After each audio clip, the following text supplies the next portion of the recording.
नमस्कार, जय हिंद दोस्तों। जब पूरी दुनिया की प्यास एक है तो आखिर पानी को किसने बांटा? पानी को जातियों में किसने बांटा?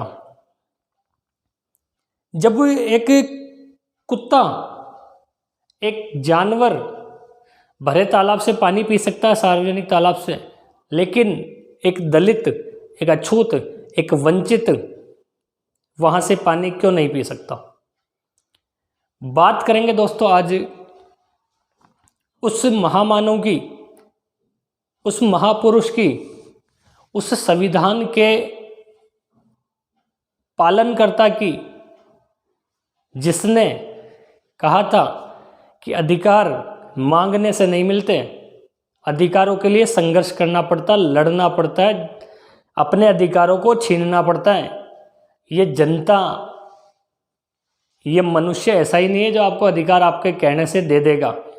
बात करेंगे आज महाड़ सत्याग्रह जो हुआ था 20 मार्च 1927 को, महाड़ चौदार तालाब, रायगढ़ जिला, महाराष्ट्र में। मैं बात कर रहा हूँ दोस्तों उस टाइम की जब भारत में आज़ादी से पहले अंग्रेज़ों का राज आ गया था। अंग्रेज़ सभी को एक समान माना करते थे, लेकिन जो भारत का कुछ एक तबका, जिसे सवर्ण तबका कहेंगे, वो तबका अपने आप को उच्च मानता था और एक समाज का गरीब तबका जिसे वंचित, शोषित, अछूत मानता था, उसको देखना तक पसंद नहीं करता था। यहाँ तक कि उसके हाथ से कोई चीज़ छू लेते थे तो उसे साफ किया जाता था। यहाँ तक कि उनको सार्वजनिक तालाब से पानी नहीं पीने देते थे, मंदिर में प्रवेश नहीं करने देते थे, किसी सार्वजनिक जगह पे बिठाते नहीं थे, गांव में रहने नहीं देते थे, गांव से बाहर उनको रखा जाता था। मैं बात करूंगा महाराष्ट्र की, वो वंचित अछूत लोग जिनके लिए संघर्ष करते हैं डॉक्टर अंबेडकर। महाराष्ट्र में क्या सिस्टम था कि अछूतों को पानी नहीं पिलाया जाता था, कहीं से जुगाड़ करना पड़ता था उल्टा सीधा। डॉक्टर अंबेडकर अपनी पढ़ाई पूरी करके इंडिया में आते हैं और अपना पूरा जीवन अछूतों के कल्याण के लिए लगा देते हैं। उस महामानव ने यह सोचा कि क्या पता अंग्रेज आ गए तो स्थिति बदल जाएगी, और 20वीं सदी चल रही है, क्या पता लोगों की मानसिकता अब तो सुधरी होगी। जो मैंने कष्ट सहे हैं वो मेरी आने वाली पीढ़ियां ना सहे ये कष्ट। महाराष्ट्र में महाड़ सत्याग्रह जो हुआ, जो चौदार तालाब था, उस तालाब का पानी पीने का निश्चय करते हैं डॉक्टर अंबेडकर। इसके लिए तारीख डिसाइड की जाती है, एक छोटा सा सम्मेलन होता है। उस सम्मेलन में डॉक्टर अंबेडकर बोलते हैं कि मैं आपके लिए इस जो चौदार तालाब है महाड़ में, इस तालाब का पानी पिएंगे अपन, और ये जो परंपरा चली आ रही है इसको तोड़ेंगे। लेकिन उससे पहले 1924 ईस्वी में, महाड़ सत्याग्रह की बात है 1927 की, 1924 में बम्बई विधानमंडल, उस टाइम में बम्बई विधानमंडल था, इसने एक कानून पारित किया और इस कानून में ये कहा कि सारे प्राकृतिक संसाधन सभी के लिए खुले हैं, चाहे वो उच्च वर्ग का हो, निम्न वर्ग का हो, सवर्ण हो, दलित हो, वंचित हो, अछूत हो, मूल निवासी हो, कोई भी हो, सबके लिए खुले हैं। किसी भी तालाब से कोई भी पानी पी सकता है, चाहे वो अछूत हो, गरीब हो, अमीर हो, कोई भी हो, जानवर हो, कोई भी हो। किसी भी मंदिर में कोई भी जा सकता है, किसी भी सार्वजनिक स्थान पे कोई भेदभाव नहीं करेगा। लेकिन जो महाराष्ट्र का सवर्ण समाज था उसने इस आदेश को मानने से मना कर दिया।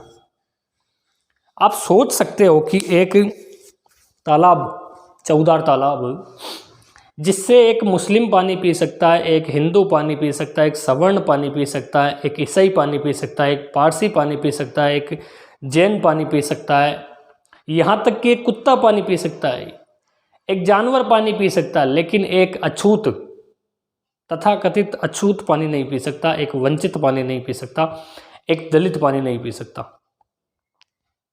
आप सोच सकते हो कि क्या मानसिकता रही होगी उन लोगों की जो ऐसा करते थे। इसे घटिया करते कहें तो कोई प्रॉब्लम नहीं होगी आपको। डॉक्टर अंबेडकर उस तालाब से पानी पीने का डिसाइड करते हैं। लगभग 5000 लोगों के साथ डॉक्टर अंबेडकर उस तालाब में जाते हैं, उस तालाब के किनारे पे जाते हैं और एक अंगुली में उस पानी को लेते हैं और उस पानी को पीते हैं। और डॉक्टर अंबेडकर कहते हैं कि इस पानी को पीने से मैं अमर तो नहीं हो जाऊंगा, लेकिन मैं ये सिद्ध जरूर कर दूंगा कि ये पानी पे किसी हमारा भी जन्मसिद्ध अधिकार है। इस पानी पे हमें आप ऐसे वंचित नहीं रख सकते। डॉक्टर अंबेडकर के साथ जितने भी लोग थे सबने पानी पिया, सब खुश थे कि चलो आज सदियों पुरानी परंपरा टूटी है, अब हम भी सभी लोगों के साथ एक साथ पानी पिएंगे सार्वजनिक स्थल से। अब वहाँ पे किसी ने अफवाह फैलाई कि ये जो अछूत हैं, दलित हैं, ये तालाब से पानी पीने के बाद सीधे एक वीरेश्वर मंदिर था, वहाँ जाएंगे उस मंदिर में और उस मंदिर में प्रवेश करेंगे। अब जबकि डॉक्टर अंबेडकर बताते हैं अपने जीवन में कि ऐसा कोई प्लान नहीं था हमारा।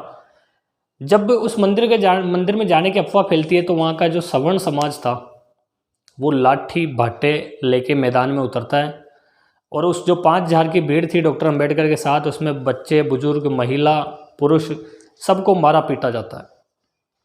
उस टाइम में डॉक्टर अंबेडकर अपने समर्थकों को एक ही बात कहते हैं, आपको बस शांत रहना है, शांति हर चीज़ का सोल्यूशन है, आपको विद्रोह नहीं करना, आपको वापस विरोध नहीं करना है। वहाँ से मारा पीटा जाता है और ये लोग चले जाते हैं। इन लोगों के जाने के बाद आप सोच सकते हैं कि इन लोगों ने, जो सवर्ण तबका था, इस तबके ने उस तालाब को मंत्रों, गौमूत्र और गोबर से स्वच्छ अलग किया। अब एक पानी जो अपवित्र हो गया था उनके हाथ छूने से वो पवित्र हो गया। आप सोच सकते हो कि लड़ाई किस चीज़ की चल रही है। अब मैं एक बिस्लरी वाला किस्सा है कि जब बिस्लरी 1969 में स्टार्ट हुई थी, बिस्लरी पानी की बोतल की बात कर रहा हूँ, ये जब बोतल आई थी तो लोगों ने मजाक उड़ाया था कि यार क्या ये, इस आदमी के दिमाग में क्या चल रहा है, ये आदमी अब बोतल में पैक करके पानी भी बेचेगा। साथियों याद रखना, अगर कभी अब युद्ध हुआ ना तो वो पानी के लिए ही होगा। अपने राजस्थान की बात देख लो, अपने पाली जिला है, जब मई जून के टाइम में इधर वाटर ट्रेन चलती है, भीलवाड़ा से कहीं से पता नहीं कहाँ से कोटा से पानी लाया जाता है।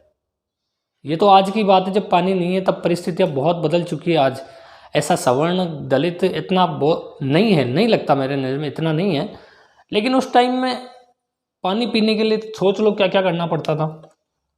उसके बाद दलित उस सवर्णों ने उस मंदिर को साफ किया वापस, जो छूने से अपवित्र हो गया था। उसके बाद डॉक्टर अंबेडकर वापस प्लानिंग करते हैं कि लगभग 20 दिसंबर 1927 को अपन सवर्णों ने उस तालाब को वापस कब्जे में ले लिया, पानी नहीं पीने दिया। उन लोगों पे क्या बीती होगी जो उनको पानी नहीं पीने दिया।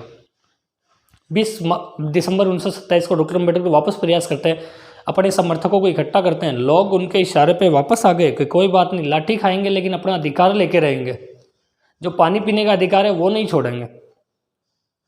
लेकिन इस बार प्रशासन और सब लोगों ने मिलकर इस मामले को दबा दिया।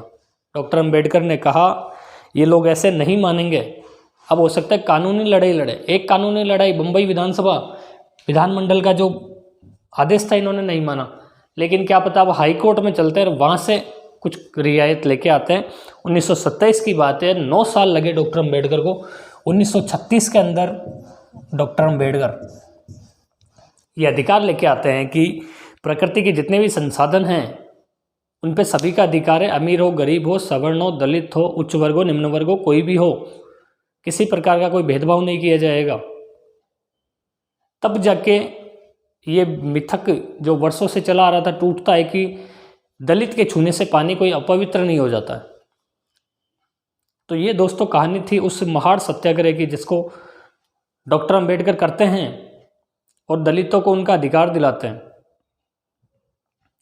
कहानी कैसी लगी आपको मुझे कमेंट्स बॉक्स में ज़रूर बताना। धन्यवाद दोस्तों। जय हिंद, जय भारत।